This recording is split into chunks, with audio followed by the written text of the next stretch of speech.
Ito yung special bracket na ginawa natin dito sa Lenovo tablet para ma-install natin dito sa Isuzu Crosswind, no? So ganito lang po, sabit na natin siya dito. So ayun po, install na, ikita na lang. Ngayon, ito yung place na ginawa natin.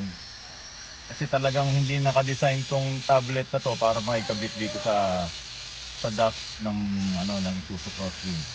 So ayan, madali na po siya. In a while, gagawin ko na yung kanyang wiring, i-install ko na siya. At bibigyan ulit namin kayo ng video. Yun muna po, Autorans.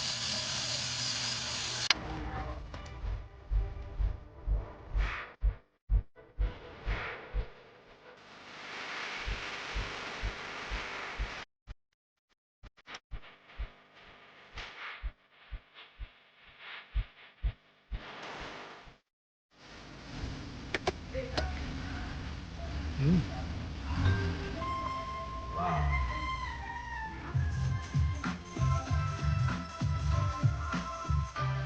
just heard Dionne Warwick and Sybil's song, Don't Make Me Over, on RJFM's Then and Now. Bali kasi minsan karang hinomontok yung traffic. Kaya sabi ko, mayroon ko ng radyo. Ayan ganda na tunog Ganda Ganda siya Okay. Mura lang yan, karami. Ganda. Hard 2. Oy, pwede na.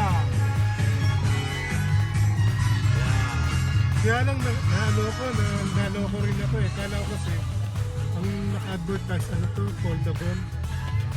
Ngayon foldable na siya kasi ginawa ko na. Foldable na siya. Actually, nagmumubo yan eh. Kung talagang gusto nyo foldable, kaya ko pang gawin yan. Ay, gano'n, saan natin ipapasok naman? Kala ko kasi yung lang sa dito, kaso sa tas lalabas siya, nakapapasok. Mas maganda na ho ito. Kasi madaling masira yun. Madaling masira.